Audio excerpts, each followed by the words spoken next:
Bueno, buenos días.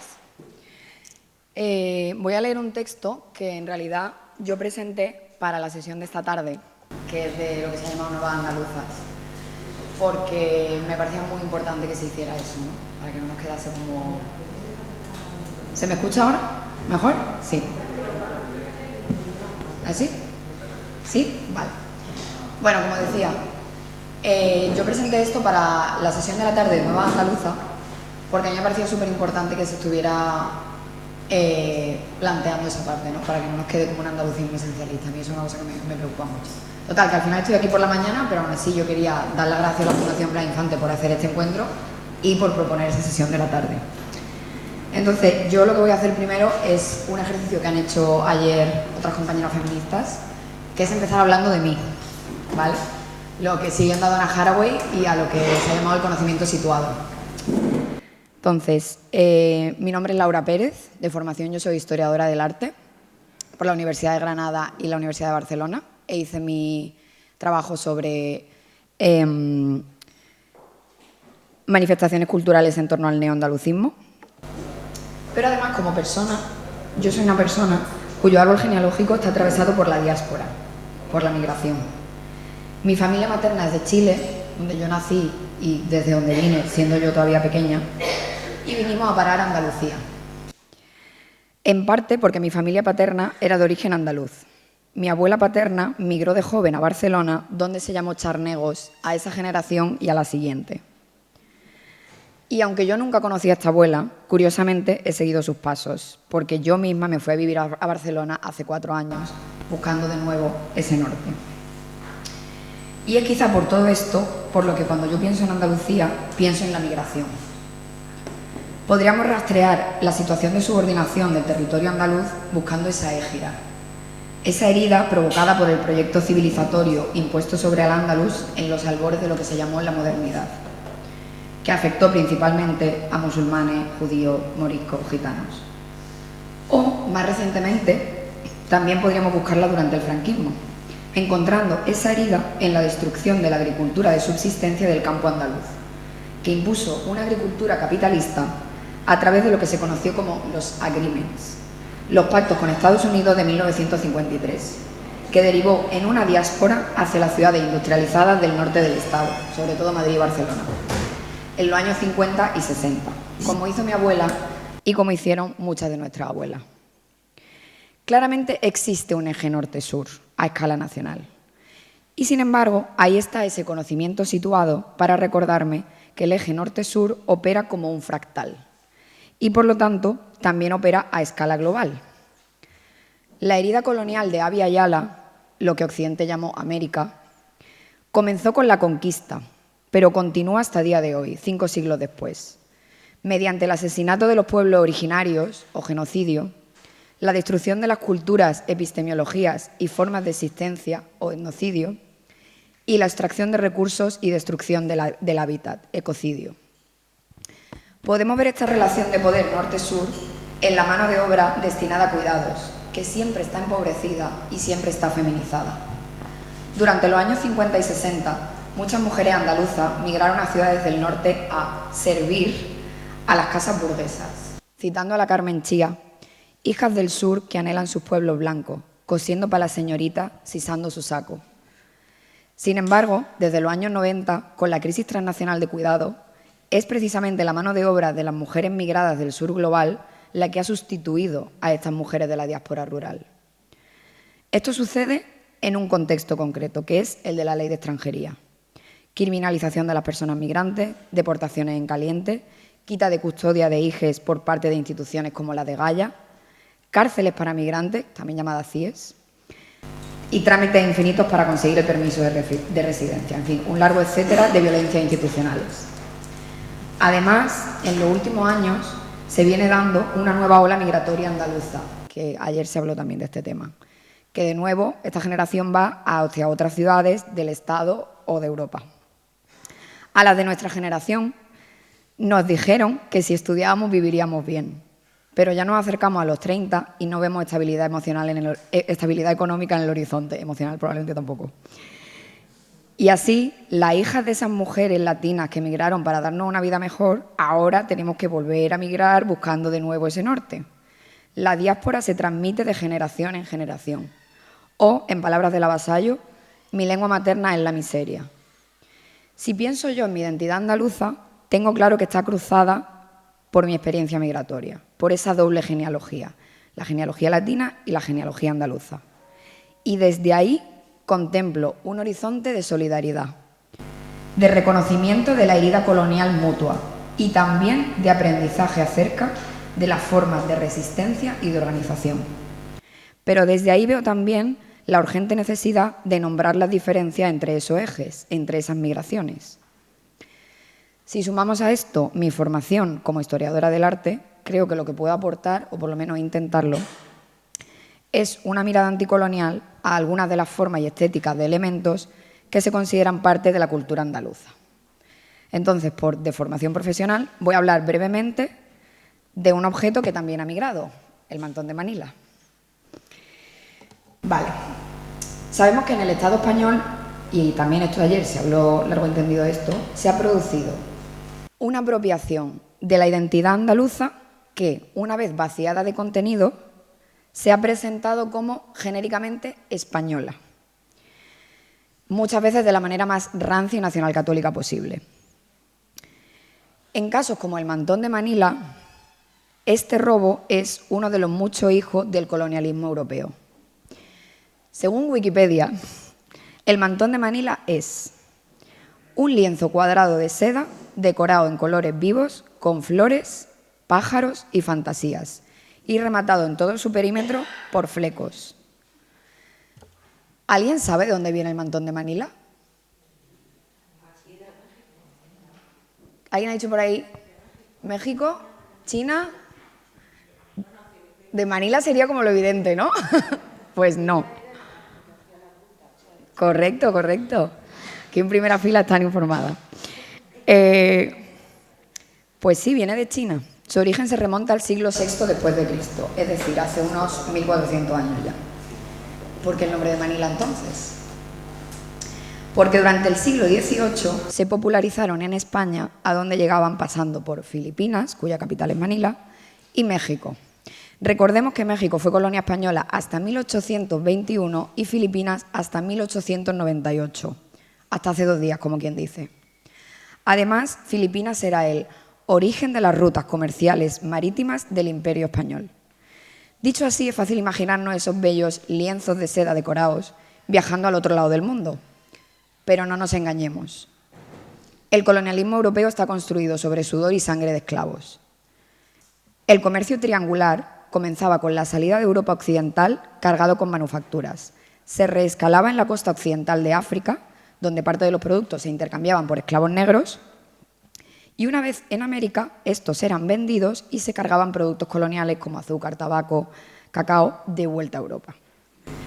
En el caso del Imperio Español, no solo se comercializó con estos esclavos, sino que también se retuvo en la península a decenas de miles de ellos.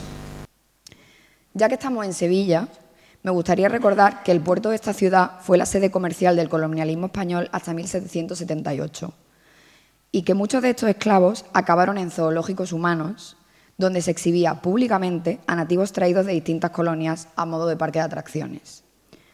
En Barcelona hubo varios zoos humanos, el último de ellos instalado en 1925. En Madrid, la Exposición General de Filipinas, de 1887, instalada en el Retiro, exhibía a personas de diferentes etnias filipinas viviendo en un poblado típico de islas y vestidos con atuendos que correspondían, evidentemente, al imaginario popular europeo, que básicamente era verlos como salvajes con lanzas. Los mantones no fueron lo único que vino de Manila. ¿Qué pasa? Llega la primera mitad del siglo XIX y la industria textil inglesa y las modas europeas imponen tonos grises, tonos opacos en el vestido femenino, en parte por la reina Victoria, que durante gran parte de su vida vistió un riguroso luto negro y entonces lo puso de moda. Entonces, ¿qué pasa con el mantón? Cae en desgracia entre la burguesía. ¿Y dónde se hace popular? Entre las manolas madrileñas y entre las mujeres gitanas, especialmente en el contexto del baile flamenco. Esta historia que yo he contado, hay otra versión de esta historia, que se narra en una exposición que se hizo hace nada, que se llamaba El mundo del mantón de Manila, desde Asia hasta España, pasando por Latinoamérica. Se celebró en octubre en la Casa de América de Madrid.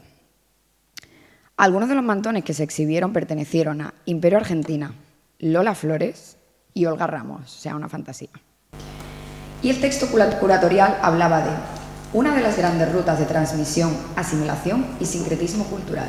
Y del mantón dice que tiene cuerpo asiático, exuberancia hispanoamericana y alma española, lo que sea que eso signifique. Mucha romantización y poca crítica.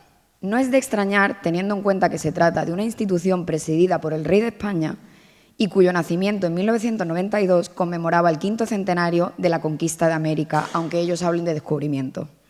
Además, esta exposición se hizo en octubre para que coincidiera con el 12 de octubre, Día de la Hispanidad, aunque nosotras prefiramos llamarlo Día de la Resistencia Indígena. Y ya para terminar, probablemente habéis visto que últimamente vemos muchos mantones en tatuajes, en camiseta, en cerámica, en ilustraciones, portadas de discos. Yo misma, al hacer mi TFG, incluí algunas de estas imágenes sobre el neoandalucismo. El papel del mantón en la cultura andaluza y en el flamenco podría dar para una ponencia para la cual yo no tengo ni el tiempo ni los conocimientos. La celebración de la cultura andaluza es un ejercicio de resistencia frente a los intentos de homogeneización, fetichización y exotización impuestos por el Estado español. Pero, por favor, que esta celebración sea siempre crítica y que nos haga recordar los procesos coloniales sobre los que está cimentada Europa. Muchas gracias por escucharme.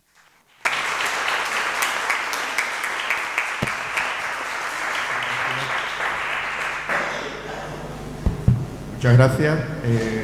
Continuamos con la presentación de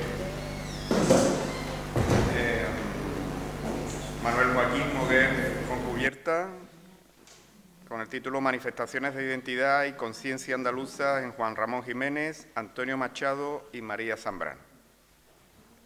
¿No tienes presentación, no? No. ¿Quieres?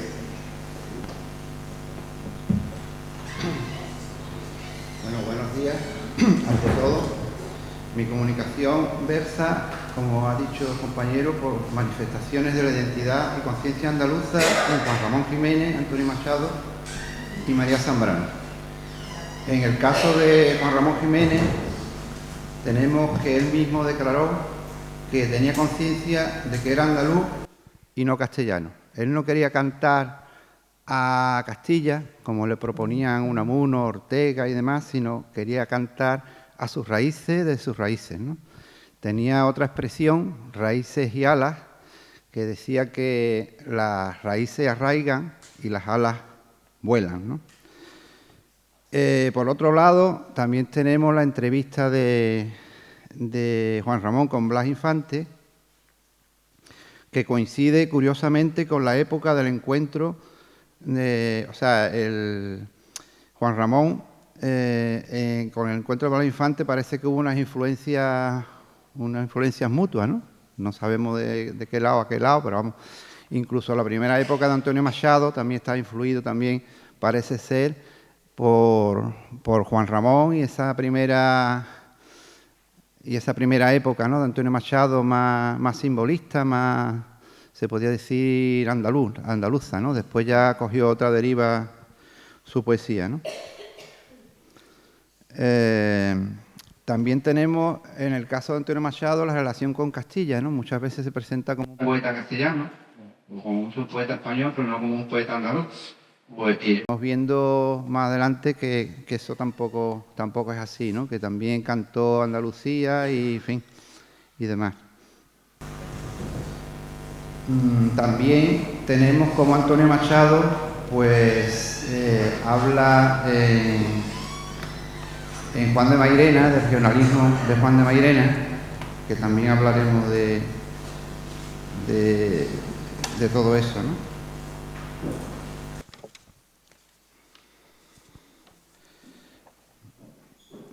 En Juan de Mairena, en el regionalismo de Juan de Mairena, dice, en la voz de Juan de Mairena, de aquellos que se dicen ser gallegos, catalanes, vascos, extremeños, castellanos, etcétera, antes que españoles, desconfiad siempre. Suelen ser españoles incompletos, suficiente de que nada grande puede esperar. De que en el caso, amigo Mairena, habla Toco en un café de Sevilla, un andaluz andalucista será también un español de segunda clase.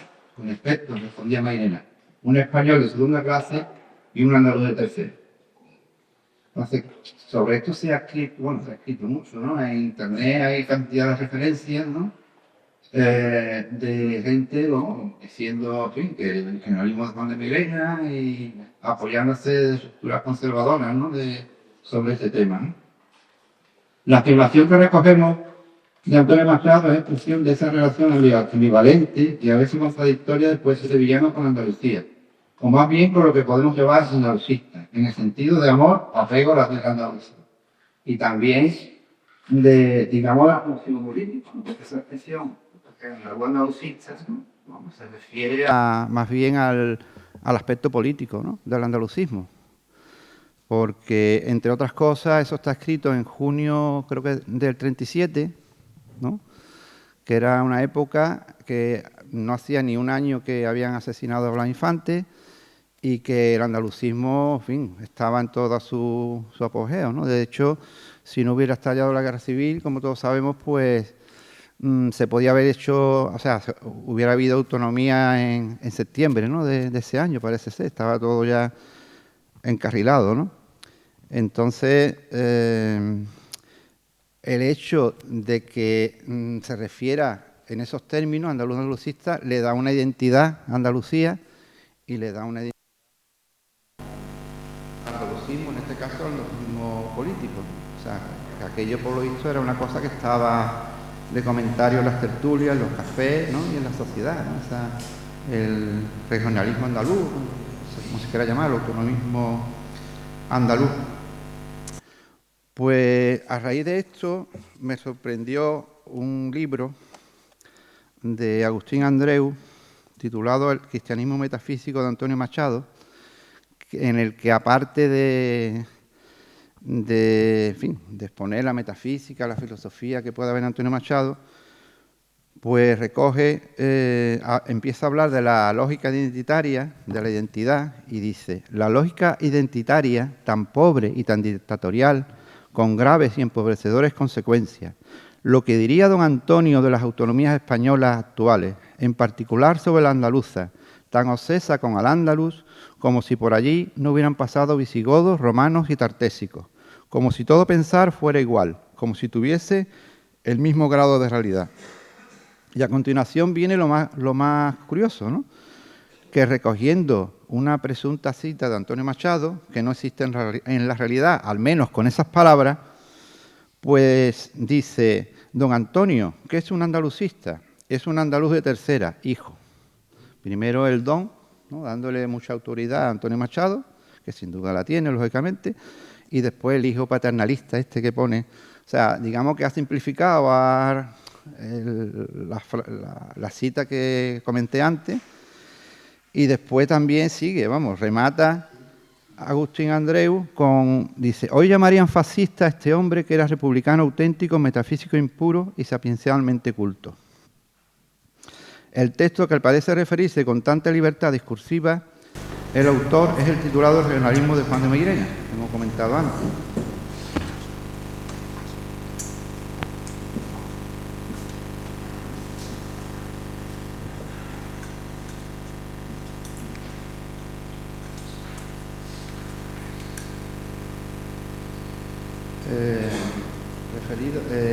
María Zambrano también es citada a lo largo del libro, a veces como María Zambrano y a veces como la Zambrano, ¿no? Que me parece una forma de referirse que no es, en fin, que no es muy adecuada, ¿no?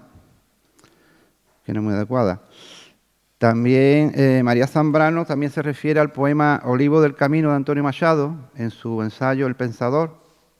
Olivo solitario lejos del olivar, junto a la fuente, olivo hospitalario, que das tu sombra a un hombre pensativo y en un agua transparente.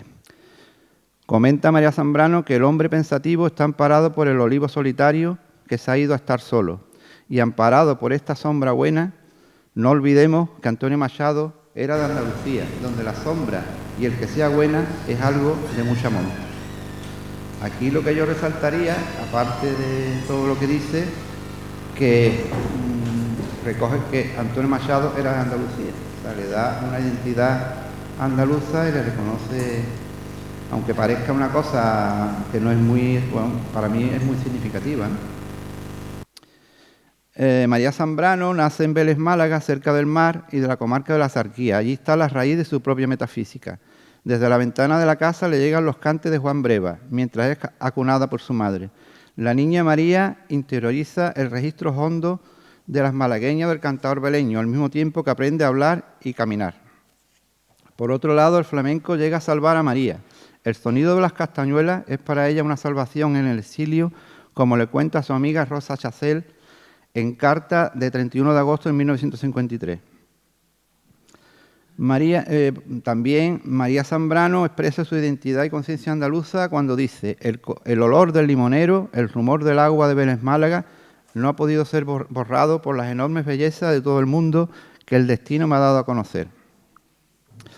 Por otro lado, Ana Silva, en la revista digital El Salto, pues recoge que desde su tierra de Vélez, Málaga, pues esta autora sitúa allí las raíces de su metafísica y de su razón poética. Como hemos dicho, el flamenco llega a salvar a María. Ella tiene un texto que dice, me decían que parecía una gitana. Bueno, ¿acaso lo soy algo? Y gracias a Dios. Mira las circunstancias que diría el maestro. Ay, Señor. Me han revelado que tengo algo de bailarina, bueno, de bailaora. Como he tenido que dar miles de conferencias y algunas en circunstancias atroces, aquel año en Puerto Rico, en los mismos días que caí a París con mi madre y mi hermana dentro, eché mano de unos discos de Antonia Argentina, y uno de ellos, La corrida de Valverde. ¿La recuerdas? Con sus castañuelas me daban alma, o me la despertaba para ir a hablar de Séneca, del estoicismo español y hasta de Plotino el egipcio.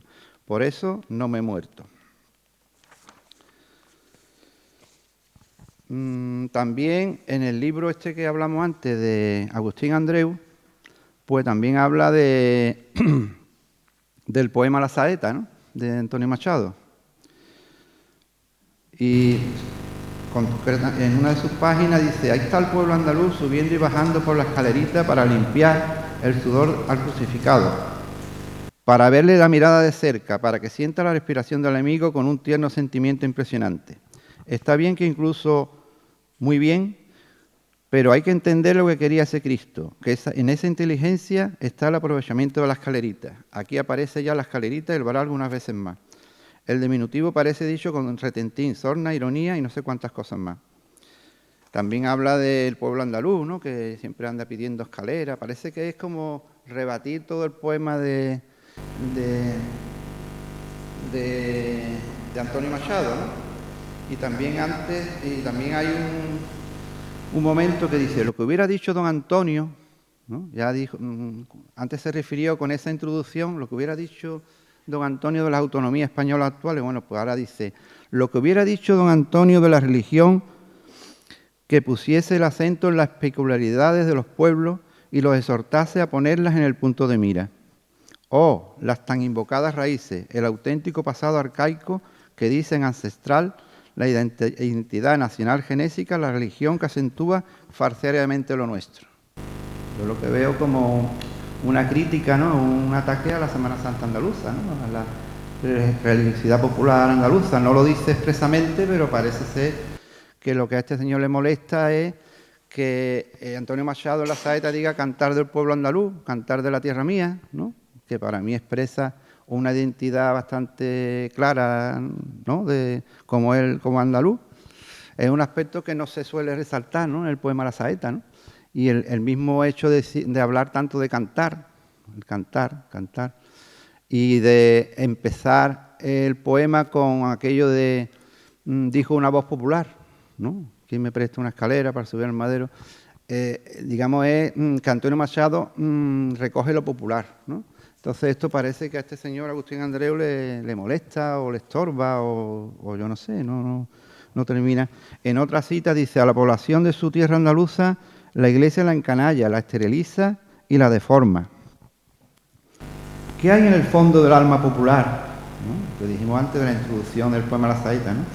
¿Qué hay en el fondo del alma popular, en su folclore religioso? ¿Hasta dónde llegaba Machado en su anticatolicismo por motivos metafísicos?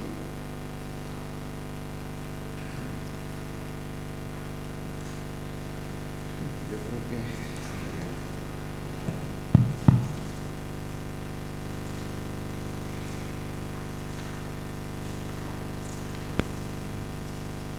Ya no sé cuánto tiempo llevo. Bueno, sí, ya está más o menos. Sí, ya está. Gracias. Vale.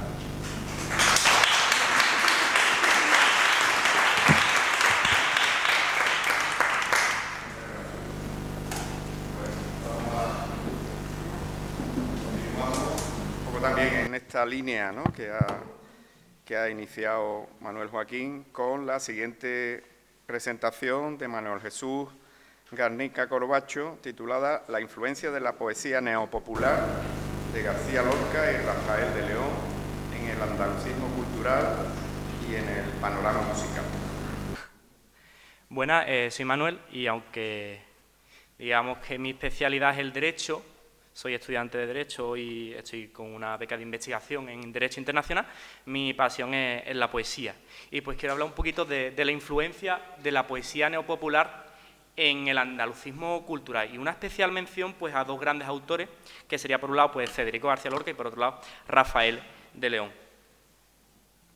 Entendiendo pues la poesía como una parte fundamental para la construcción de la cultura de los pueblos, que toma un papel imprescindible pues en la divulgación especialmente de esa riqueza y de esa diversidad artística. En nuestro caso pues la poesía andaluza pues sirve como de guía, como de cauce para conectar la literatura con el resto de las artes, especialmente con el flamenco, con el pop, incluso en la actualidad el rock, el trap, la música urbana y otros aspectos fundamentales de la música. Entonces, digamos que el principal objetivo de esta comunicación es demostrar cómo existe esa influencia de la poesía neopopular, especialmente de estos dos grandes autores, en el andalucismo cultural, en un contexto donde solo el 1,2% de la sociedad lee poesía, que esto es algo curioso. Ahí está. Un 1,2%, en base pues, a datos de la Federación de Gremios de Editores de España. Entonces, pues se va este homenaje pues, a todas esas personas que supongo que aquí seguro que hay muchos que leen poesía y que reivindicamos a estos autores. Y especialmente a esos jóvenes andalucistas que nos atrevemos también a escribir. Entendiendo entonces el neopopularismo pues como uno de los movimientos esenciales de la generación del 27, que es verdad que existen vanguardias, pero que también existe pues esta parte de la literatura que tenemos que reivindicar. Y no solo reivindicar la figura de Federico García Lorca, Emilio Prados o Rafael Alberti, sino también incluir pues al pobre Rafael de León, que tan despreciado es por la literatura porque no se le incluye en esta parte. Y especialmente pues usando dos mecanismos esenciales y dos pilares fundamentales de la cultura y del andalucismo cultural, que sería por un lado el flamenco y por otro lado la copla. El flamenco, como decía Blas Infante, lejano a esa teoría, ¿no?, de Flandes, sino pues una teoría cercana del flamenco, el campesino errante, del cante dolorío, del pueblo andaluz, del cante de los judíos, de los desterrados, de los gitanos. Y por otro lado la copla, no la copla entendida como el folclore español y franquista, sino pues una copla que nace con la República y que con un alto contenido pues especialmente de reivindicación pues cultural y del poder de los pueblos. El fenómeno lorquiano. El fenómeno lorquiano es muy especial porque gracias al fenómeno lorquiano estamos con una influencia de esa poesía neopopular. ¿Qué es el fenómeno lorquiano? Pues yo lo identifico pues como ese movimiento artístico de difusión y empoderamiento de la imagen y de la obra de Federico García Lorca. Y ahí creo que son varias causas las que provoca ese fenómeno lorquiano. Por ser, por un lado, un modelo LGTB, por ser, otro lado, un modelo de memoria histórica y de reivindicación popular. Y prueba ahí están sus obras, como puede ser Romancero Gitano o el poema del Cantejondo. Hablar de Federico García Lorca es reivindicar pues, un conjunto de teorías y reivindicar pues, un conjunto de obra artística que todos conocemos y que creo que no es necesario pues, profundizar. Y aquí vemos parte de ese fenómeno lorquiano. camisetas, tatuajes, vídeos en TikTok, canciones, publicaciones y desde canciones que hizo Ana Belén a canciones que hace Pasión Vega con su último álbum o Miguel Poveda, que es un flamenco universal, digamos que no andaluz, pero que contiene esa imagen andaluza. Y desde grandes músicos y cantadores del flamenco, como puede ser Enrique Morente, que tanto hizo por la música y especialmente por esa cultura andalucista. Y hablamos ahora de Rafael de León, ese gran olvidado. Rafael de León, aunque aristócrata de sangre, aunque marqués de Villa de la Reina y conde de Gómara, pues fue una persona completamente arraigada con su pueblo, especialmente con Sevilla, con su tierra, y que era una persona que reivindicaba una poesía neopopular y que habría que defenderla. ¿Por qué no se le incluye en la generación del 27 por muchas personas? Pues yo creo que también aquí hay varias causas, no sé por qué. Por ser aristócrata, por ser preso del bando republicano en su estancia en Barcelona cuando estalló pues, ese golpe de Estado que provoca la guerra civil, por minusvalorar a los letristas de la copla. ¿Eran los letristas de la copla los que ahora hacen canciones de trap y que también se les minusvaloran? Pues ahí hay varias causas. ¿Por qué tendría que incluirse? Pues tendría que incluirse, por un lado, por su extraordinaria obra literaria y por su compatibilidad no solo temporal con el resto de autores de la generación del 27, sino por su compatibilidad artística y literaria en el contenido de lo que es la letra. La copla sigue viva, que por desgracia, como decía, nuestro gran Carlos Cano no es canción española, se llama copla y lleva dentro la vida, que la copla es el cantar, que se llama canción. Pues es un origen popular anterior a la dictadura franquista, que también todos conocemos, y con letras profundamente revolucionarias. No podemos considerar que la copla es algo arcaico, algo franquista, cuando hay letras, hay poemas de Rafael de León que son completamente revolucionarios en el sentido que reivindican el poder de la mujer, que reivindican un poder feminista, que tienen un alto contenido de homosexualidad y que tenemos que reivindicar porque es parte de esa cultura andaluza. Y yo creo que los andalucistas culturales o andalucistas políticos, lo que seamos, tenemos que reivindicar la copla, como hizo Carlos Cano, y que creo que se nos está olvidando un poco porque estamos volviendo pues, a esa memoria de que la copla es española y que es franquista. No, la copla es andaluza. Y poesía de García Lorca y la poesía de Rafael de León como un hilo conductor para la difusión de estas nuevas manifestaciones del andalucismo cultural. Esta poesía, esta trap, esta música urbana garantiza un nuevo andalucismo cultural. ¿Qué entendemos como andalucismo cultural? Pues aquí traigo también varias teorías. Se habla de una nueva ola andalucista que está protagonizada por la juventud, la que me incluye. Hablamos de generación del mollete, hablamos de verdiblanquismo. La generación del mollete yo la entiendo como una población, una juventud que nace después del proceso autonómico. Es una juventud post-proceso autonómico que nace en un sistema educativo del PSOE y con unas características que son la identificación del pueblo andaluz, que no la defensa de la nacionalidad histórica y que no la defensa de unas reivindicaciones territoriales y soberanistas. Es verdiblanquismo, al fin y al cabo. ¿Y qué es verdiblanquismo? Me gusta mucho esa expresión que usa Manolo Ruiz. Pues un sentimiento de pertenencia al pueblo andaluz, pero que no se manifiesta en un ámbito político. Sin embargo, estas nuevas manifestaciones reivindican las hablas andaluzas, como el proyecto EPA, reivindican el feminismo andaluz, reivindican el poder popular del colectivo LGTB y que es una gran manifestación en diversas manifestaciones literarias, artísticas, musicales, como Califato, Rocío Márquez, María José Yergo, Soledad Morente, en fin, que por cierto, la mayoría de estas grandes nuevas manifestaciones están siendo manifestadas por mujeres, por figuras femeninas. Andalucismo cultural, que no político. Andalucía, y en especial los más jóvenes, hemos sabido sentirnos representados por un símbolo, por los símbolos andaluces, los símbolos que se aprueban en la Asamblea de Andalucía. Hay un sentimiento de pertenencia, hay una reivindicación de lo nuestro, pero no hay una reivindicación de las mejoras sociales en parte de ese andalucismo cultural en Andalucía. Por ejemplo, según datos del Centra, ¿cree usted que su sentimiento andaluz es mayor o menor que hace 2 años? Pues un 13,4% dijo que era mayor, frente al 5% que consideraba que era menor. Es decir, ese andalucismo cultural, ese verdiblanquismo y esa generación de molletes está creciendo. Díganme cuánto se identifica con la bandera andaluza. Pues el 87% se siente identificado o muy identificado con el símbolo de la bandera de Andalucía.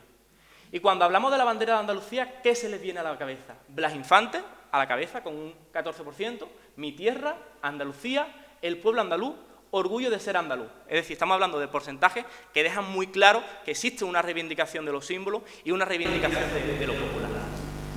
Un 60% considera que Andalucía tiene suficiente autonomía, pero es que, ojo, un 31% considera que Andalucía tiene que aumentar su régimen competencial. Entonces, a lo mejor, este andalucismo cultural se está convirtiendo poco a poco en un andalucismo político que reivindica un aumento de las mayorías sociales y de las mayorías y las mejoras económicas y demás en el pueblo andaluz. Conclusiones, que la copla sigue viva, que hay una poesía popular que sigue viva en la música andaluza, pero yo quería usar esto también para determinar y ver los efectos de ese andalucismo cultural en la historia. Existe una nueva ola andalucista, es una ola eminentemente cultural. Y aquí dejo esta conclusión que os comparto, y es que este andalucismo cultural sí que reivindica el pasado y el origen de la poesía neopopular, una herramienta esencial para demostrar la existencia y la riqueza cultural del pueblo andaluz, logrando un empoderamiento colectivo que sitúa a Andalucía en la vanguardia de las artes, porque para lograr éxito es fundamental la sensibilidad y la conexión con el mensaje. Los andaluces, unidos a nuestro mensaje, a nuestra cultura artística, no dejamos que Andalucía quede estancada. Está estupendamente bien que tengamos un andalucismo cultural, pero si no existe ese andalucismo político, esa reivindicación de la nacionalidad histórica andaluza, no vamos a poder conseguir pues, esos mitos que quería pues, nuestro querido Blas Infante. Y para terminar, quiero terminar con un poema mío que se llama Cada 4 de diciembre y que os dedico a todos y espero que os guste. Que empieza con una cita de Blas Infante. Bienaventurados los que combaten, porque ellos serán redimidos. Amar en andaluz, por ejemplo, sacar una bandera verde y blanca, combatir con ilusión, apagar los fusiles y recordar nuestro pasado, reivindicar la paz y la esperanza de Infante, apuntalar el futuro con la mirada que pones cuando te beso. Siempre hay algún intento y tus piernas no se fundirán en la arena, se levantarán con tu puño en alto gritando libertad, arrancando las cadenas enquistadas en un corazón que te siga amando. Amarte, rozarte en otoño, cada 4 de diciembre, sentir que somos la pareja destinada a continuar caminando con pisadas de soberanía, navegando sin fronteras por las aguas jurisdiccionales que inventamos para dejar de ser la risa y el murmullo de los pueblos que nos humillan. Amarte en andaluz cada 4 de diciembre, te diré te quiero, un abrazo, un minuto de silencio por todo lo que queda por vivir. Muchas gracias y viva Andalucía libre, que no se ha dicho todavía.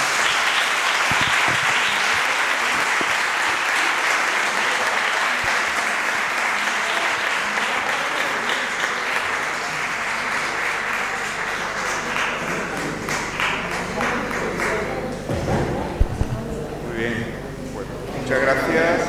Continuamos. Pasamos a la presentación de Mario Solís Prieto, Motamid, 1936, la actualización del teatro de Blas Infante. Quería comenzar agradeciendo a la organización de este congreso y mi inclusión para participar en esta comunicación. Se trata de un proyecto en el que llevo trabajando 5 años. Este proyecto se titula Motamid 1936 y consiste en una actualización de la obra de teatro Motamid, último rey de Sevilla, de don Blas Infante, una exposición dramática del reinado de Abulcasín ibn Abad al-Mutamid, que reinó la llamada Taifa de Sevilla del año 1069 al 1091. Me llamó mucho la atención esta obra porque apenas conocía la historia del legendario rey poeta. A través de Blas Infante empecé una investigación sobre al-Ándalus y su legado, y me percaté de que tampoco conocía en profundidad la vida y obra del principal ideólogo del andalucismo. Lo que sí tenía muy claro sobre Blas Infante es que había sido asesinado a comienzos de la represión franquista en 1936 y que, como muchísimas otras personas, había muerto por sus ideas, por pensar libremente, por ser, en este caso, un andaluz con conciencia social. Por este motivo, a lo que originalmente se suponía una adaptación de la obra de teatro de Blas Infante, quise incorporar una dramatización del cruel proceso de detención y asesinato del autor. Una reivindicación de la memoria histórica que considero necesaria para que haya verdad, justicia y reparación. Así surgieron dos dimensiones en esta adaptación. Una andalusí en la que el rey Motamid se casa con la esclava Itimad, pero acaba derrocado por los almorávides, y otra que pasó a ser La dimensión primaria, desarrollada en agosto de 1936, y con doña Angustias García, viuda de Blas Infante, como protagonista. Con la tutorización de la doctora Virginia Guarinos y el dramaturgo David Montero, elaboré en el año 2020 una obra de teatro para 5 actores que adapta la obra original de Blas Infante dentro de la mencionada dramatización de los últimos días de su autor. Esta dramaturgia puede decirse que está escrita a 6 manos, ya que incluye fragmentos de Blas Infante y poemas traducidos de Al-Mutamid, obra a la que acompaña una memoria del proceso creativo. Este trabajo fue mi TFM en el Máster en Artes del Espectáculo en Vivo de la Universidad de Sevilla y está galardonada con el Premio Extraordinario de Fin de Estudios del curso 2020-2021. En septiembre de 2023, la editorial jerezana Tierra de Nadie Editores lo publica como libro, un libro que tuve el honor de presentar en abril de este mismo año en la Fundación Blas Infante, con la inestimable ayuda del escritor Antonio Manuel, que le dedicó una hermosa reseña por la que le estaré siempre agradecido. El libro, como el proyecto, se titula Motamid 1936 y mi intención es encontrar la compañía para poner en escena esta obra de teatro. Tengo entendido que el Centro de Estudios Andaluces va a reeditar el Motamid Último Rey de Sevilla de Blas Infante y lo ideal sería que se trabaje con el texto original y esta dramaturgia publicada en 2023 para la puesta en escena. Quería aprovechar este congreso sobre expresiones actuales de la cultura andaluza y andalucismo para compartir una novedad. Esta propuesta, que aún no ha sido probada sobre un escenario, ya está proyectada también para el medio audiovisual. De hecho, este mes de noviembre es crucial para dicha actualización del Teatro de Blas Infante, ya que tengo la defensa de la titulación de otro máster, en este caso de creación de guiones audiovisuales de la Universidad Internacional de La Rioja. Efectivamente, esta idea me ha servido para dos trabajos finales diferentes de 2 másteres distintos. Pero este mes no solo tengo la defensa del último título mencionado. Motamid 1936 ha sido seleccionado entre decenas de proyectos para un evento de mercado audiovisual, organizado por la misma universidad, al que acudirán varias productoras cinematográficas. Espero que mi propuesta les resulte interesante. Es un guión literario de largometraje de aproximadamente 2 horas de duración que se sirve de la misma premisa que el libro. ¿Y si la fábula del último rey de Sevilla no sirve para explicar la guerra y la represión en Andalucía? ¿En qué se relaciona Al-Ándalus con la memoria histórica? Ahí es donde creo que la obra de teatro de Blas Infante puede tener una lectura para la actualidad. Las 3 jornadas en las que se divide Motamid, último rey de Sevilla, nos hablan de una esclava que consigue la libertad cuando enamora al emir con su poesía, y de una realeza que triunfa con una mística idealista y liberadora. Es una representación simbólica del ideal andaluz, expuesto a través de los personajes de Motamid e Itimad, también llamada Romaiquía. Pero también nos habla del final de este reinado, de la agonía de un pueblo que se ve sometido por unos invasores que no comprenden su idiosincrasia y su espiritualidad, su carácter abierto, tolerante y pacífico. Me recuerda al verso de nuestro himno que dice: «Vuelve tras siglos de guerra a decir paz y esperanza». Un verso totalmente aplicable a nuestro contexto actual, una voz necesaria que desde Andalucía podemos lanzar a la humanidad en estos tiempos tan turbulentos y con tanta crispación. De ahí el interés de llevar esta actualización del teatro de Blas Infante adaptado a la gran pantalla. En conclusión, Motamid 1936 conecta 2 dimensiones dramáticas, la Guerra Civil Española y la Taifa de Sevilla, de las cuales la principal ya se llevó al cine. En este congreso tenemos la suerte de contar con la participación de la actriz Marisol Membrillo, que interpretó el papel de doña Angustias García, la esposa de Blas Infante, en la película de Antonio Gonzalo titulada Una pasión singular. Es del año 2002, si no me equivoco. Esta es una de las referencias más importantes de mi proyecto, en el que el personaje de Angustias García es protagonista. Pero ¿qué referencias cinematográficas tenemos en el cine español sobre Al-Ándalus? Pocas. Y me aventuraría a decir que ninguna desde el enfoque de la identidad andaluza. Por eso creo que es interesante este proyecto de largometraje con fragmentos del texto que Blas Infante escribió para su obra de teatro en una época en la que el cine todavía era mudo. Motamid 1936 es un homenaje a nuestro pasado andalusí y al autor que me hizo descubrir esta parte de nuestra historia que nos resistimos a olvidar. Para terminar, me gustaría hacer una nueva propuesta creativa en esta misma línea. Además de Motamid, último rey de Sevilla, Blas Infante también escribió otra obra de teatro sobre Almanzor, que tengo entendido que no se conserva al completo. La propuesta consistiría en interpretar esta obra inédita y realizar un nuevo ejercicio de adaptación para traerla a la actualidad. Un congreso como este supone un magnífico punto de encuentro para diversas mentes creativas que estén interesadas en no olvidar nuestro pasado para, a través del arte y la cultura, construir un presente justo y esperanzador. Nada, eso es todo. Muchísimas gracias por atención.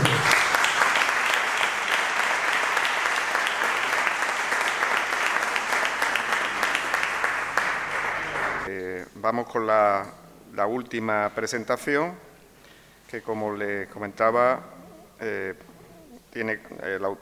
su autor es Daniel Valdivia y lleva por título El perro andaluz, una propuesta andalucista desde el Carnaval de Cádiz para la Andalucía del siglo XXI. Pues nada, buenos días. Primero de todo, creo muy importante, ¿no?, dar la enhorabuena y la felicitación a la organización del Congreso por la presencia de gente joven en el público, que es una cosa que siempre echamos mucho de menos, ¿no?, en tema de andalucismo, y sobre todo que haya la oportunidad en esta ocasión que la gente joven pues, pueda hablar, pueda participar y tenga, ¿no?, nuestro espacio para contar nuestras investigaciones, ¿no?, nuestras líneas teóricas de la actualidad. Yo soy Dani Valdivia, soy profesor en la Universidad Pablo de la Vide y técnico de investigación también en un proyecto en el que estamos estudiando la identidad andaluza, que esto lo contaré más esta tarde. Y vengo a hablar un poco del Carnaval de Cádiz, ¿vale? El perro andaluz, que fue una comparsa del año 2018, que tuvo cierto recorrido, como ya sabréis, y bueno, para contar un poco la propuesta andalucista que se hace de la comparsa. Primero de todo, para quien no lo sepa, no sobre todo también cuando vamos a congresos no fuera de Andalucía, que no hay tanto conocimiento de lo que es el Carnaval de Cádiz, pero por si acaso lo recordamos, unas cuantas ideas, ¿vale? La primera de ellas es que el Carnaval de Cádiz hace un tiempo histórico, relativamente poco tiempo, 60-70 años, estuvo bajo la censura del Estado franquista, e incluso la censura del carnaval se mantuvo como fiesta típica gaditana, y ahora actualmente pues, vive un momento de éxito gracias a la viralidad, ¿no?, que tienen las cobras de carnaval, debido a Canal Sur, a YouTube y también a las redes sociales. Otro punto interesante es como el Carnaval de Cádiz consigue construir discursos que van desde las calles, desde las comparsas, ¿no?, las chirigotas, las agrupaciones que cantan en las calles, desde las ilegales al concurso cuando acaba, a esas redes sociales que permiten, pues, desde un retweet o un compartir una cita, muchos de aquí, los chiteros titeras, pues llega mucha más gente. Una tercera cuestión, que es como del pueblo a las élites, son discursos que al fin y al cabo nacen del sentir popular y llegan a los medios de comunicación, llegan a los políticos, es decir, permiten, ¿no?, que desde el pueblo se critique a la élite muchas veces sin filtro ninguno. Una cuarta cuestión es la noción que han estudiado los estudiosos del Carnaval de Cádiz del periodismo cantado, es decir, esa voz del pueblo que permite que las noticias, que muchas veces los medios de comunicación no nos cuentan, sí puede haberse las agrupaciones de carnaval. Una quinta, que es ese discurso alternativo al que normalmente escuchamos en estos medios de comunicación. Y una última, que es la noción de contrapoder aplicada en este campo al campo de la comunicación. Es decir, permite la comunicación de la gente que no tiene esos recursos simbólicos y mediáticos para que su opinión se escuche tanto como la de los otros, que normalmente pues, ya sabéis que son feministas, colectivos LGTBI, clase trabajadora y demás. El análisis que aplicamos aquí, más allá del análisis de discurso, ¿no?, que al final tenemos un poco de tiempo para contarlo, es de dos tipos. Por un lado, análisis de metáforas, es decir, utilizamos las metáforas bajo la premisa de que cristalizan la realidad, que ocultan esa noción de discurso que nos permite ver más allá de lo que dice el propio lenguaje, y de los marcos mentales. Os pongo el elefante, ¿no?, que siempre se dice aquello de no piensen en un elefante rosa, pues lo tenemos, el Carnaval de Cádiz intenta un poco a través de estos marcos construir mensajes, ¿no?, de los pasodobles, de los popurrí, de las obras, las coplas en general, para que venga la gente y lanzar ideas que normalmente la sociedad pues, cuestan, ¿no?, todavía aceptar. Pasamos a lo que es la comparsa, ¿vale?, lo que nos más interesa y lo que vamos a dedicar a los minutillos que tenemos. El perro andaluz, ¿vale?, para que no lo sepa, una comparsa, Antonio Martinares, del año 2018, quedó cuarta en el concurso de aquel año y fue un poco criticada, por eso me motivó a mí a hacerlo esto como investigación, porque el lenguaje era muy complejo. No se entendía muy bien, no se le escuchaba, muchas críticas, y realmente creo que es la comparsa de Antonio que más se entiende. ¿Vale? Ahora cuando yo lo explico me contaréis si tengo las cosas, no lo tengo. Lo primero que nos vamos a detener es en el tipo, ¿vale? El tipo del Carnaval de Cádiz es lo que se dice como el disfraz, ¿vale? Pues se le llama tipo y vamos a ver los elementos que tiene porque ya no hace una presentación de lo que nos va a contar la comparsa. Lo primero de ello es la corona bufona, ¿vale? Que hace alusión, la corona, hace alusión a los estrategios del estigma, de esa noción, ¿no?, que considera que Andalucía, por el único papel que tiene el Estado español, pues hace reír y incluso a veces también hace llorar, ¿vale? Sabéis, lo comento de algunos de los compañeros, pues las obras de cine, normalmente la Chacha o la Sirvienta, pues son mujeres andaluzas, y si nos vamos al graciosillo de turno, pues normalmente también son las andaluz. Una segunda cuestión que aparece es la pandereta, ¿vale? Se ve un poquillo en el lado, está medio cortado, que hace alusión a la nación que Antonio Machado, ¿no?, que también ha aparecido esta mañana por aquí, de ese pueblo dormido que no despierta, que por más que hace ruido, no se levanta. Una tercera, ¿vale?, que es la rosa, que ahí sí no se ve en la imagen anterior, que al fin y al cabo se presenta en la comparsa, luego vamos a ver un poquillo más a detalle, como una crítica al Partido Socialista. Una cuarta, ¿vale?, que es la máscara, que básicamente lo que plantea es la idea de que Andalucía al final pues, es un pueblo que está disfrazado de cara al exterior, ¿vale? Porque está esa imagen de bufón, de juglar, que tiene que entretener a los demás y callar sus miserias y guardárselas para adentro. Una quinta, que es Colla de Perro, con la idea que Antonio contó en una entrevista que sacó de Miguel Hernández, ¿vale?, autor de la nación entre 27 cercano a ella, que habla de esa cadena, ¿no?, de ese collar que nos ata una tierra sin futuro, que en este caso, pues, Andalucía. Y una última, ¿no?, Manto, ¿no?, con la compañera también de Marina, que representa los males que tiene Andalucía, es decir, la carga que tenemos, la pesada carga que llevamos nuestros estados. Vámonos a los temas, ¿vale?, muy ligeros, para que vamos a... Primero de ellos, la emigración, ¿vale? Os pongo citas, fragmentos textuales de la agrupación y os lo cuento un poquillo. Primero la emigración, ¿vale? Hace mucha referencia a la emigración, a esa idea del pesar, ¿no?, de que no se puede luchar por Andalucía actualmente y la gente joven, ¿no?, los jóvenes y las jóvenes, pues se tienen que marchar como hicieron sus padres y como hicieron sus abuelos, ¿no? Parte un poco la idea de ese eterno retorno y lo hace a través de metáforas que normalmente son a través del tren, ¿vale? Ese tren, ese maldito tren en el que la gente vuelve, la gente se va y muchas veces no vuelve. Un segundo tema muy recurrente en la comparsa es la crítica al independentismo catalán. Aquí hubo mucha polémica en el concurso de aquel año porque Antonio cuando regresa vuelve con un paso doble, como defendiendo un poco el independentismo catalán, pero se ve que a raíz de los hechos que fueron aconteciendo en los años posteriores, cambia un poco su punto de vista. Y plantea en un paso doble muy crítico, ¿vale?, porque además fue en la final del concurso, que si tuvieran para el sur, ¿no?, esa dentellada de los charneos que se fueron a Cataluña, que no volvieron, pues ojalá vinieran aquí a Andalucía a luchar por su tierra, ¿vale?, como esperándonos, retándolos un poco a volver a Andalucía. Una tercera que es el rechazo al PSOE y también al PP, ¿vale?, como alternativa. Básicamente lo que plantea Antonio Martínez Ares, la comparsa, es que el andalucismo contemporáneo pues, tiene que tener dentro de su base el rechazo al Partido Socialista y lo hace de esta manera. Dice, mi risita obrera, yo no te llevo en el corazón y a la derecha te mueras para recordar que no seleccionaste. ¿Vale? Planteamos como ese descontento, ¿no?, esa crítica a la gestión del Partido Socialista, sobre todo en el año que es 2018, ¿vale?, recordad último año de gobierno socialista antes del cambio, y seguramente el autor no imaginaría que la alternativa no iba a ser solamente el PP, sino iba a ser el PP con Vox y Ciudadanos. Un cuarto elemento, el orgullo andaluz, muy recurrente también lógicamente en la comparsa, y que habla, ¿no?, de esa idea de que más que independiente, ¿no?, que también lo somos los fundadores de Occidente, esa idea de Andalucía, una nación trimilenaria, que tiene eco en los fenicios, los árabes, ¿vale?, todo el potencial cultural, el bagaje cultural, que como habéis comentado también esta mañana, pues ha sido expoliado o expropiado del Estado español a Andalucía. Un quinto elemento, que es el despertar Andalucía, que lo vamos a ver en la diapositiva siguiente, ¿vale?, para no detenernos tanto. Y último elemento, que son los símbolos andaluces. Y esto lo hace a través del estribillo, que es una parte del carnaval que se repite siempre, es la única pieza que más o menos es recurrente dentro de lo que son los cuplés. Y lo que plantea, pues, yo no lo voy a cantar, ¿vale?, que canto muy malamente, pero bueno, cuando pongo una bandera, permítame, en tu balcón, pues te tiran los colores, nunca la tenga de cara al sol, entendí todo el mundo que significa esa de cara al sol, por la verde de la esperanza, por la blanca de la ilusión. Fue emocionado y gustó mucho y pegó, ¿no?, como se dice en el concurso. Para ahí, ¿vale?, ya acabando, cambio de perspectiva nada más, tenemos el tema de cómo se construye, ¿vale?, en 3 actos la función del perro andaluz, ¿vale? Esto lo extraemos del popurrí. Popurrí es la última pieza del carnaval, que son 8, 9, 10 minutos, en lo que se va contando una historia, ¿vale? También se repite siempre junto a la presentación. El autor nos plantea 3 actos bien diferenciados. Primero es la presentación del perro andaluz, ¿vale? Presenta como el perro andaluz la situación actual que vive Andalucía en su percepción, ¿vale? Cómo él entiende, cómo concibe la manera de sentir o cómo se vive actualmente en Andalucía.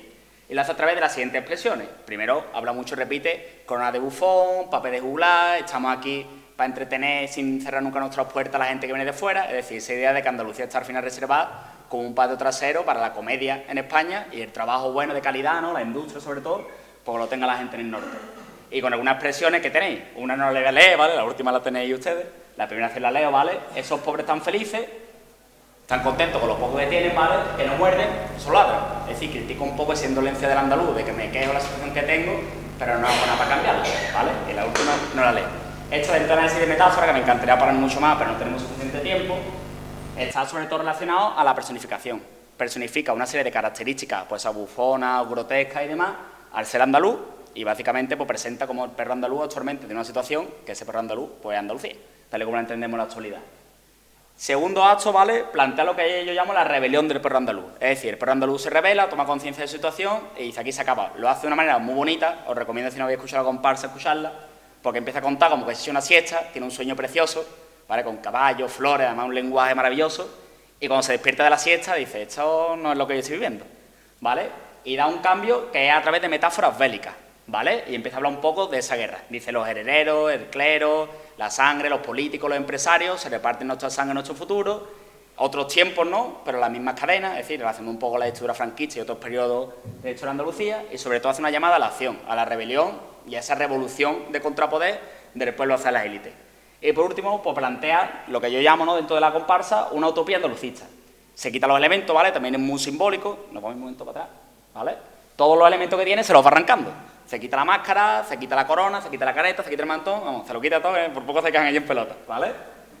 Se quita todos los elementos y a través de todos esos elementos pues empieza a cantar diciendo, aquí ya se ha acabado la situación actual en Andalucía, vamos a dar la huerta, nos vamos a despertar. Tiene una metáfora muy bonita, ¿vale?, que se la leo, que dice, esta montaña no es Sierra Morena. Es decir, los problemas que tenemos nosotros no son inescalables, podemos hacerle frente, ¿vale? Y hace pues una llamada a la acción, ¿no?, dentro de las obras normalmente de literatura que buscan ese cambio cultural y social.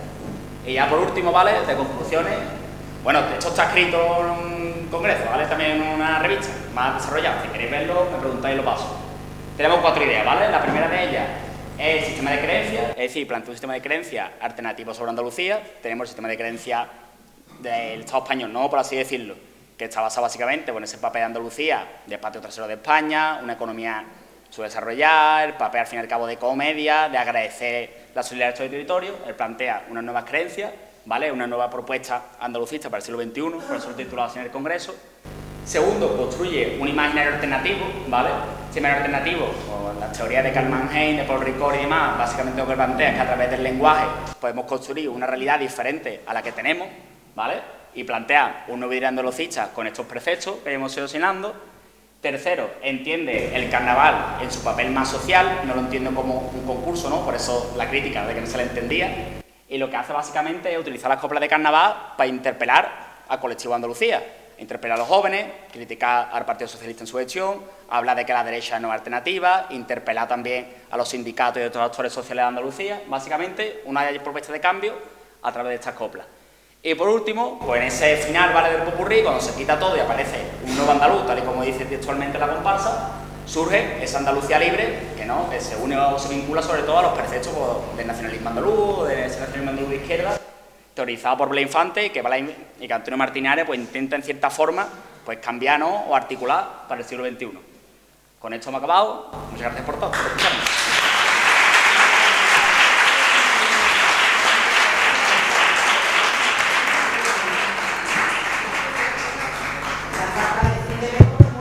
Muy bien, muchas gracias.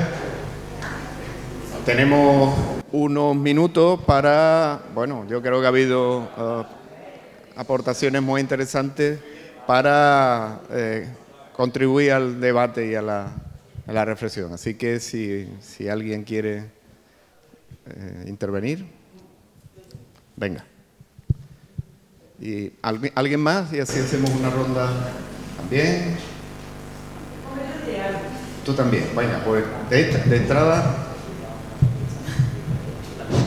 Sí, vamos a ver, yo con referencia a lo que se ha hablado sobre Juan Ramón Jiménez, ¿vale?, y Blas Infante, personalmente no me consta en absoluto una entrevista directa, pero sí me consta unas palabras y dentro de la familia la hemos tenido, porque Angustia García Parias no lo comentaba a sus hijas, y es que cuando murió Blas Infante, el epitafio que le dio Juan Ramón Jiménez fue: el espíritu del hombre es como el perfume de una rosa. Muerta la rosa, el perfume permanece en el ambiente. Eso sí es algo que dentro de la familia Infante sí lo tenemos como relación con Juan Ramón Jiménez. pero personalmente como nieta no me consta en absoluto esa entrevista. Sí. Sí, eso sí lo conozco, pero la relación, sí. Sí.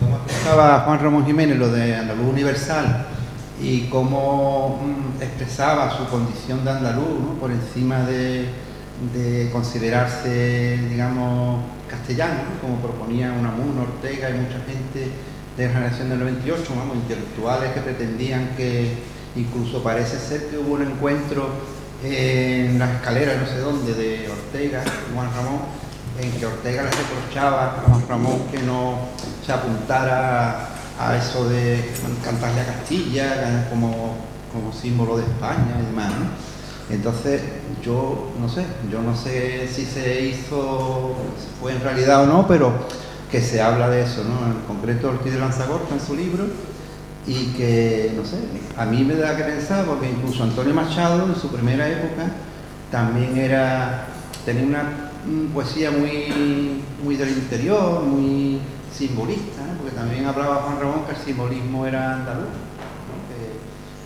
Que aunque se basaba también en el francés y eso, pero también tenía una impronta andaluza, la sensibilidad andaluza, la forma peculiar de la poesía andaluza y demás. Pero vamos, si fue realidad o no, pero vamos, a mí me da que pensar, porque eso de andaluz universal y en fin, más cosas que dice Blas Infante sobre la cultura y demás, y Juan Ramón me da que pensar que quizás, no sé.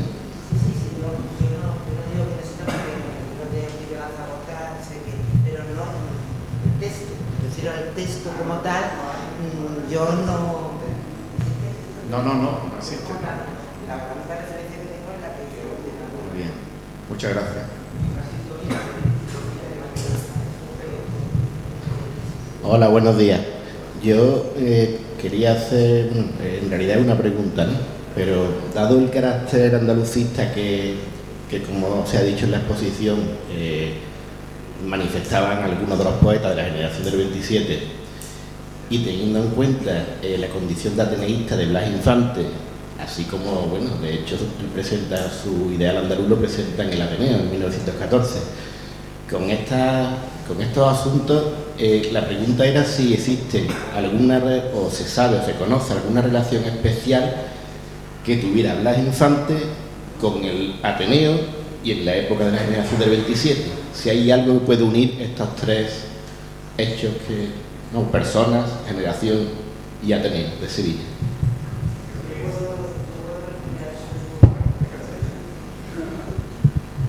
Bien, la única relación que existe realmente con la generación del 27 es que él estaba inscrito en la ILE, lo que era... ¿No sabe lo que es la ILE o no? ILE. La Institución Libre de Enseñanza. Bien, él estaba suscrito a todo lo que se publicaba en la ILE, tenía bastante relación con eso, y yo personalmente entiendo que coetáneamente y contemporáneamente a Infante le cogió un poquito tarde lo que fue la generación del 27 de edad, pero sí que en la biblioteca en la Casa de Coria sí que hay muchísima relación con los autores del 27, porque hay primeras ediciones de los distintos autores, ¿vale? Eso sí, eso lo puedo constatar.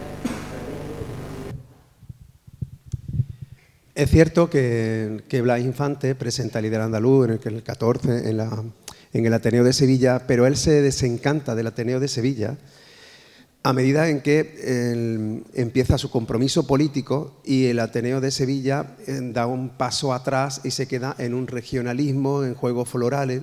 Entonces él al final acaba escribiéndose al Ateneo Popular de Sevilla, que es un Ateneo mucho más de vanguardia, más comprometido, ¿no?, en los tiempos, ¿no? Entonces, claro, justamente la generación del 27 coincide en la etapa de introspección y de retiro de Blas Infante, alejado precisamente de Sevilla, alejado del Ateneo de Sevilla y más vinculado con el Ateneo Popular y además con nuevas instituciones que había creado, ¿no?, a partir de ese momento, ¿no? Entonces, claro, ahí hay una distancia que ya se va a manifestar hasta el final. Es decir, él ya no vuelve a vincularse al Ateneo de Sevilla, sí al Ateneo Popular, pero no al de Sevilla. Entonces,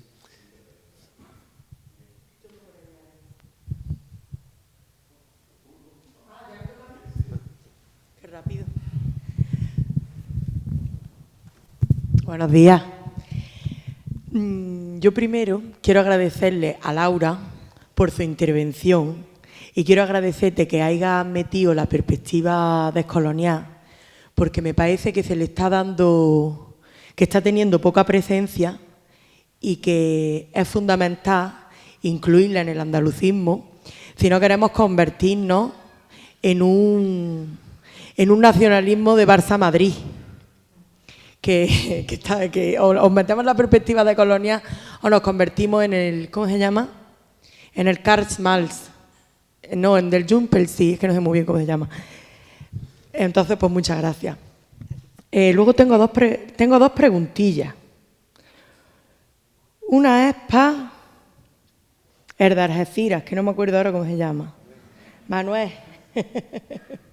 Yo quiero que me expliques con tus palabras, como si estuviéramos en el cole. Quiero que me expliques con tus palabras, de forma así, tranquilico, distendida, qué es para ti la copla y cómo la relacionas con el trap. Siéntete libre, libertad de cátedra, completamente, ¿vale? Y ahora, Daniel, no, el de Armotamí, Mario.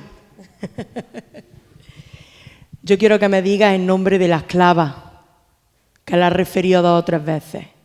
Quiero que digas el nombre de la esclava y también quiero que me expliques qué significa esclava, que me haga una definición contextualizada.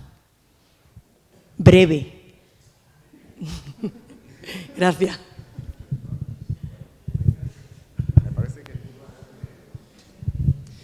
A ver, la copla es una narración, es teatro y es música.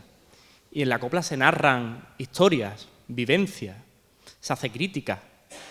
Hay, por ejemplo, una que se llama A la lima y al limón, que escribió Rafael de León, y que creo que era para Concha Piquer, no sé exactamente. Total, que hablaba de una chica que se quedaba soltera, y siempre se quedaba soltera, que tenía los 30 años y se quedaba soltera. Sí, y decía Concha Piquer, yo no voy a cantar esta historia triste porque al fin y al cabo esta mujer nunca encuentra la felicidad, porque en ese poema de Rafael de León no se llega a alcanzar esa felicidad. ¿Y qué dice Concha Piquer? Pues dame un final feliz para esa historia, y al final para ella era casarse, pero eso es una perspectiva anterior. Entonces esto es el ejemplo de que las coplas todas tienen un comienzo y tienen un final que se desarrolla y hay una reivindicación. En el trap también hay un comienzo y hay un final, no es una música de pop, una canción de pop en el que se produce pues una intención de simplemente entretener con gustos musicales y si me gusta porque rima, no, lo que hay es una narración y yo creo que en el trap también hay una narración y no sé si te lo he podido explicar más o menos. Pues mira, mi prima es artista, está empezando, especialmente está ahora mismo en un programa de copla que se llama La Bien Cantá, que ahí podríamos entrar en el debate de si Televisión Española tiene la legitimidad de poder presentar un programa de copla y con ciertos actores o no. Pero al fin y al cabo los concursantes no tienen la culpa de esa construcción del programa. Mi prima, una de las coplas que hizo al comienzo fue Carlos Chi. Y en ese principio de la copla se le permitía poder realizar una expresión artística y poder vincularla a otras ramas literarias. Y entre esas ramas literarias empezó con un rapeo, parte del trap, y después enganchó con Garlochi. Yo creo que ahí se ve claramente la vinculación que hay entre el trap o el rap con la música de la copla. Porque narra esa historia, esa reivindicación, y creo que en ese rapeo que hizo esta chica, se llama Naomi Santos, se ve prácticamente lo que es el contenido de esa copla que es Garlochi.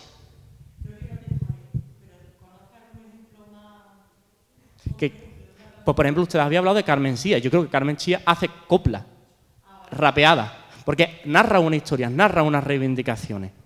y eso hay que tenerlo en cuenta. Es un paralelismo, obviamente no es copla, porque copla es un género completamente distinto, pero creo que existe esa influencia de esa poesía neopopular y de esa reivindicación que hacía Rafael de León y otros escritores, que no era el único de la copla, aunque el 80% a grosso modo de las coplas era de Rafael.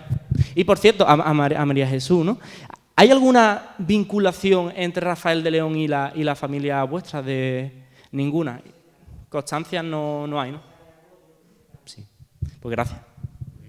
Muchas gracias. Bueno, te toca. ¿Qué tal? Bueno, yo cuando he mencionado La esclava le he puesto el nombre del personaje, tanto de Blas Infante como el de la adaptación que hago, que es Itimad, que era el nombre ya de reina. También he dicho que se llamaba también Romaiquía o Rumaiquilla, lo que no sé si... porque a mí me llegó la primera vez el nombre de Al-Mutamid, aunque profundicé gracias a Blas Infante. La primera vez que escuché ese nombre fue por Lole Montoya, Al-Mutamid Rumaiquilla, ¿no?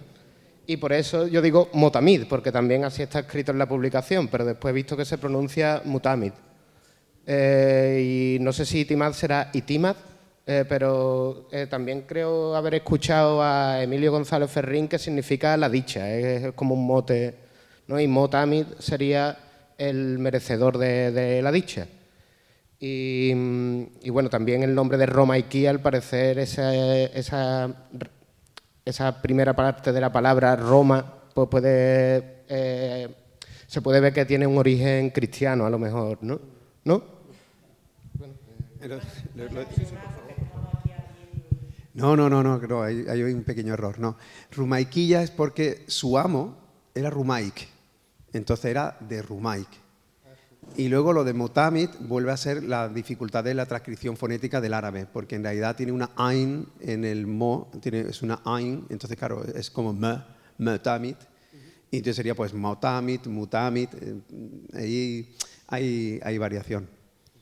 Y entonces, claro, era esclava cuando fue de Rumaic, pero cuando Motamid o Mutamid la libera, entonces feminiza su propio laqab.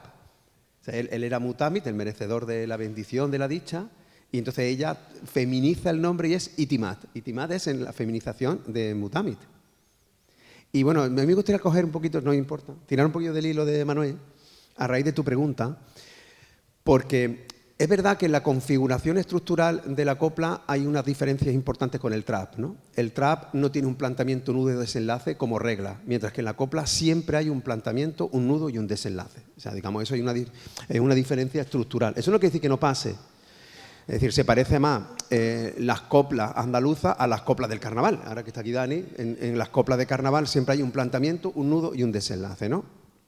Ahora, ¿en qué se parece al trap? Yo creo que se parece básicamente en dos cosas. La primera, algo que es tan evidente que no se ve, y es que la copla se canta en andaluz. Es que la copla se canta en andaluz. O sea, no hay ni una copla que se cante en castellano, ni siquiera las que cantan castellano, o la que canta una valenciana como Concha Piqué. O sea, la está cantando en andaluz. Es decir, que es como le pasa al flamenco. La lengua del flamenco es el andaluz, da igual que la cante un chino, un japonés, un vasco, un catalán. O Miguel Poveda. Eso uno. Y luego dos, que yo creo que es quizá la base que está defendiendo Manuel, con la que yo estoy de acuerdo, y es que el parecido con el trap es que el discurso es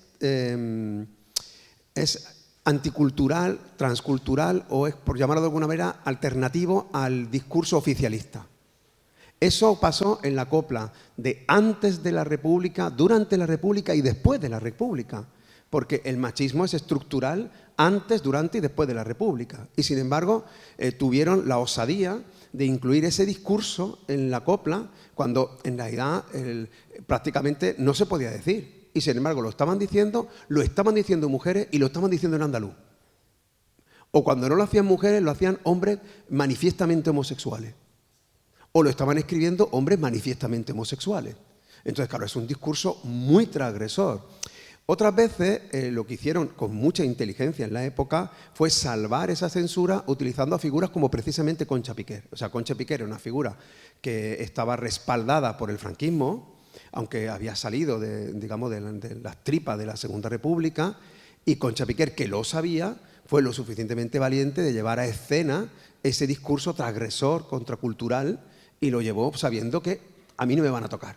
Entonces, claro, cuando hacen un homenaje encubierto a Rafael Molina y a Rafael de León, ¿no? Y lo hacen, Miguel de Molina y Rafael de León, y lo hacen a Federico García Lorca en Ojos Verdes, y meten ahí un homenaje encubierto a ni más ni menos que a Federico García Lorca en el franquismo, ¿no? Claro, es que eso o lo canta Concha Piquer o no se puede cantar, ¿no?